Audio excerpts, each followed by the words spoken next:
What's going on, Stallion Pride Podcast? Today, I'm on the Walkway of Champions. I'm here with our two champions, both the cross country runners. They both secured first place in the CCL meet this weekend. How does it feel to win first place, not only as an individual, but as a team? Feels pretty good. This is the second consecutive for the girls, and honestly, we just went out there with the mindset that we wanted to win another title and bring it home for the sales, and we got the win. Definitely the team was the first priority, and for the guys, this is our fourth title in a row, so the mindset that we want to win, and we executed that, and it came to fruition. Clearly, a lot goes into cross country running. People like me and Adam, we're not built for it, right? So what's something you look for inspiration during your runs?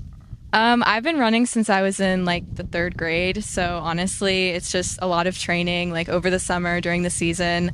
I'm not able to train with the team during the season because of soccer, but that end goal in mind, we all want to get to states, we want to get to regionals, and we all want to make it there as a team and as an individual. So really, it's just our end goal in mind when we're racing is getting across that finish line, getting the time we want, getting the place we want, and just feeling good about ourselves.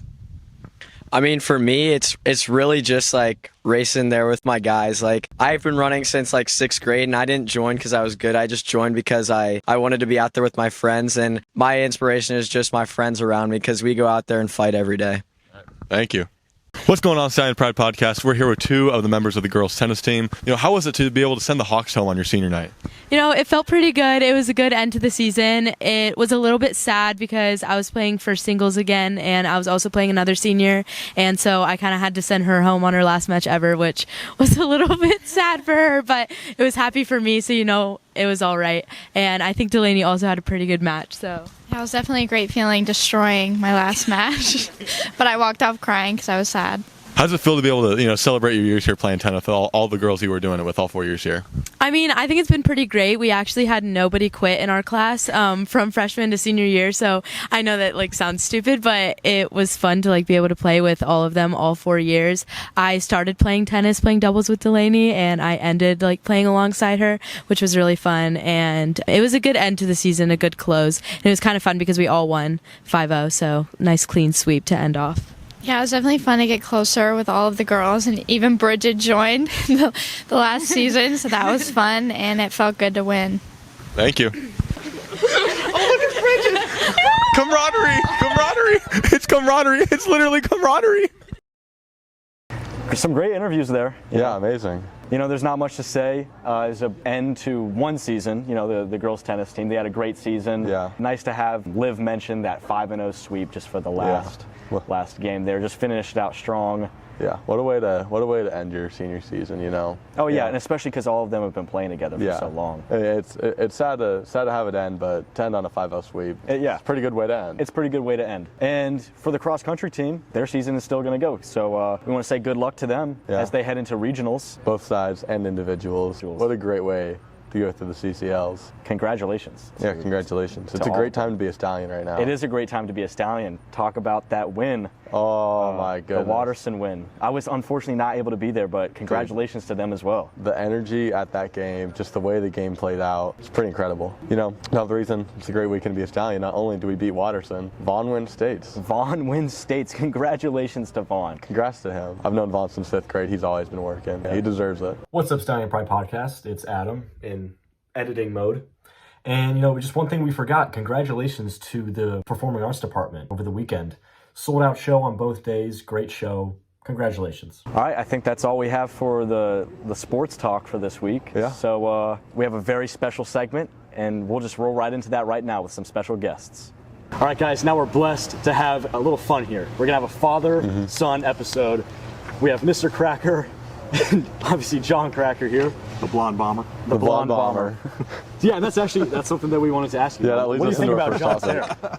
I think the goal was to get closer to the white for the whiteout at Hartley, and an experiment gone horribly wrong. Yeah. It's just gone horribly wrong. Can you explain the thought process of, obviously, because that was hidden from you? Oh no, he talked about it. Oh, he did? Before Okay. he left, and we Mrs. Kraker and I kind of counseled him that, are you sure you want to do this? It's not going to be white. Oh yeah, it'll be fine. It's going to work. Sometimes you gotta let your kids make those decisions and kind of skin their knees and go on. It's one of those situations. It's a learning moment. Absolutely. And John, how do you think that it turned out?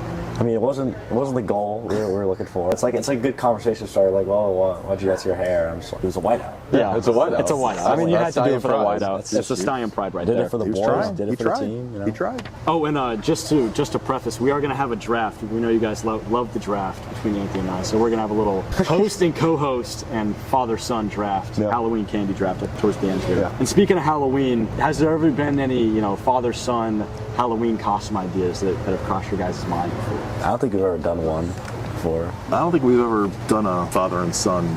We were thinking, we've got some. Mr. Incredible and Dash. Oh, we've got. That could work. You kind of need the whole family. That could work. A We little could get bit. everybody. And we do have 5 in the family. We could make that happen. Another one we have down is Curious George, and then the man in the yellow. Man in the Yellow Hat. Yeah.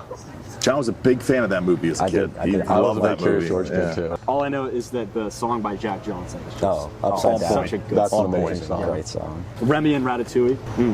I'm up there in the hat. You know, I'm really the vice principal. It's not. I just do whatever. He goes. I'll go home at night. He just gives me a list of things to do. Honestly, so that'd be appropriate. You get like a packet at the end of the night that you have to go through. And Go work on this key tomorrow. points. Make this happen tomorrow. John's running the school. Yeah. Don't tell Mr. Behind Green. the scenes. Has there been any Halloween costumes that have really stuck out in John's career as a fellow trick-or-treater? And John, chime in if any. I was James Bond that one year. The one year he was James Bond. I'm a big Bond guy, and he was James Bond the one year. I thought that was really creative. He did the whole 9. Yeah. He did one year Harry Potter. That's Oh, it. yeah. Had the That's a glasses, classic. the whole Yeah, bit, yeah. and it just the way his hair robe, looked that year, it was a little darker, obviously. So I'd say those were probably his top 2 in my mind.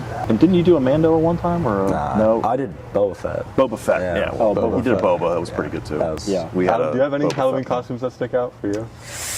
One year I went dressed in all black. Made these little eye holes, just all black. But then I had the glow bands, the glow sticks. All of my, so I was a stick figure.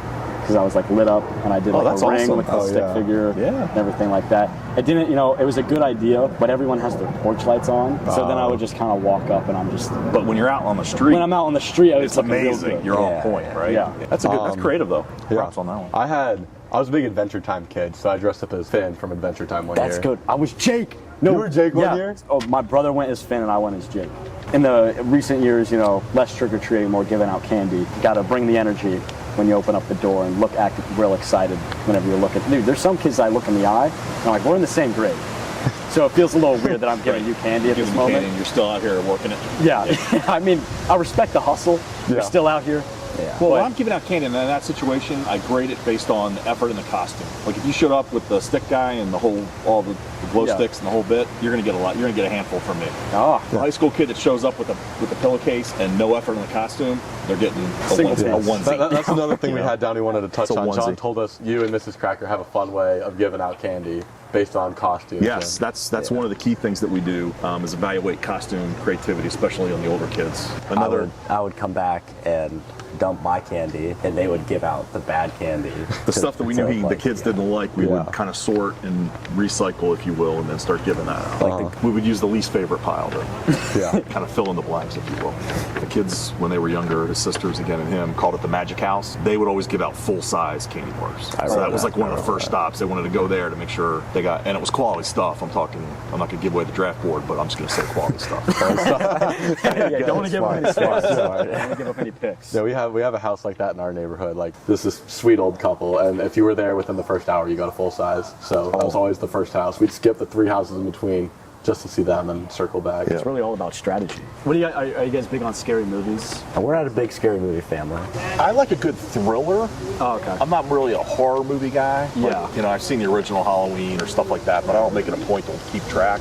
I like The Conjuring, Hereditary. Like those are 2 great movies, but I don't like. Yeah. Yeah. I More on haven't the seen, thriller like, all side. of them. I'm the same way. Yeah. I always I always try to gauge people if they're like a horror person because I always find those people real interesting, especially if they watch them by themselves. I always Watching it by yourself. Watching by yourself. That's insane. like no hate to anyone that does that, but You're built different. yeah, we'll say that you're built different. They got that dog in them. They got got that that dog. In dog. them. Yeah, that's all I said. That's all. If you guys want to get into the draft, We're ready. I'll rock, do paper, it. scissors you. You guys All go. right, We go. all right. Okay, here we go. Here we go. You want to take the first pick? You take first pick then. All right, with our first pick, we are taking the Reese's Cup. That was on our big board. That was our first pick. We said Reese's pumpkin. You know how they come with shape. The But shape. I mean, it's the same. It's the same thing. Same brand, same thing. I'll let you go. Yeah, you did. You want to go with our rock, number paper, 2? scissors. Yeah, go with our number 2. Our number 2 on our big board and our number 1 overall pick will be the Kit Kat. It's a good pick. The Kit Kat. Interesting. I think it's a classic. It's a solid- staple it's just of a Halloween. Yeah. Yep. Yeah. How can you not like the Kit Kat? How can you not? Give me a break. You know. We're gonna have to go number 2 with Snickers. It's a good pick. Snickers It's is a also solid one of those pick. classic ones. It's just a classic, you know. You're not you when you're hungry. You are not you when you're hungry. You know, I go with You our gotta have one. Oh yeah, take our Go for 3. it. Twix. Yep, that was. I love the caramel and that wafer combination going on. Delicious. It's always been one of my favorite candy bars. Are you a left Twix guy or a right Twix guy? Which one has more caramel? I think that's right. I'm a right Twix guy. What you guys? I didn't know Left there or was an right? actual difference. I like between Twix the because two. I'm a big cookie guy. Cookie in the middle. That's why I'm a left makes Twix the guy. Twix for me. Oh, okay. Wait, is there an actual difference between? I actually think so. I think there's more caramel in right, more cookie in left. You may take the next one. Go. We're taking the Butterfinger.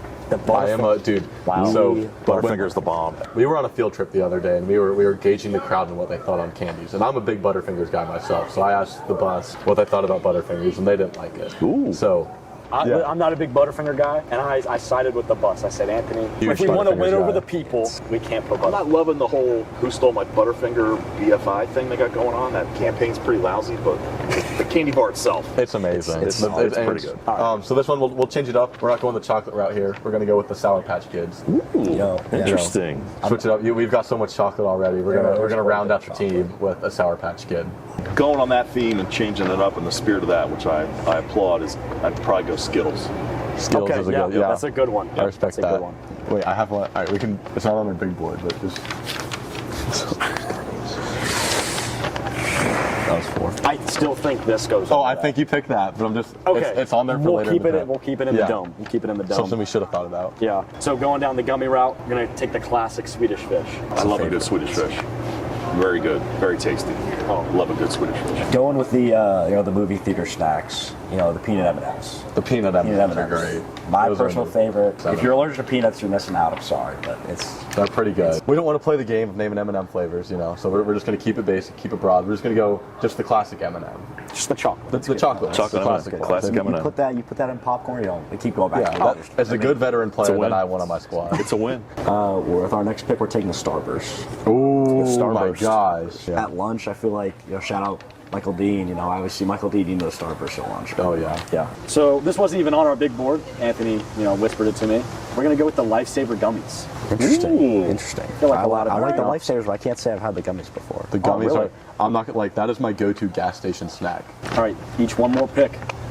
Based on what we got left, Reese's Pieces. Shout out Miss High Miller, Reese's Pieces. I know she See, loved it. I told Anthony I wanted that on our big board.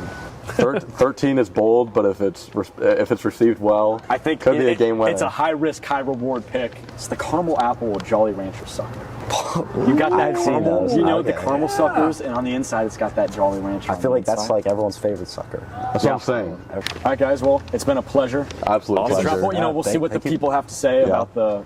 And we will have to see what the people have to say about that draft. Unfortunately, all the cameras cut off. I don't know why. Life happens. It happens. Life happens. Me and Anthony, we work really hard to have this podcast go as seamlessly as possible and as smoothly as possible. But every once in a while, you hit a bump in the road. Thank you to everyone that sticks around and enjoys them throughout the, the little hiccups here and there. In other news, canned food drive going on. As the Stallion Pride podcast, donate. That's all we have to say. Oh, and Anthony and I are working on making an Instagram account Oh yeah. to have a little bit of fan interaction, put some polls up on there so you guys can actually vote on the drafts or just have some mini discussions on there that we can talk about. Yeah, so be on the lookout for Stallion Pride Podcast Instagram page. Good luck to football this Friday, first playoff game. Good luck to all our cross country runners running in regionals. Yep. That's all I've got if that's all you got. That's all I got. It's been a pleasure. As always. All right.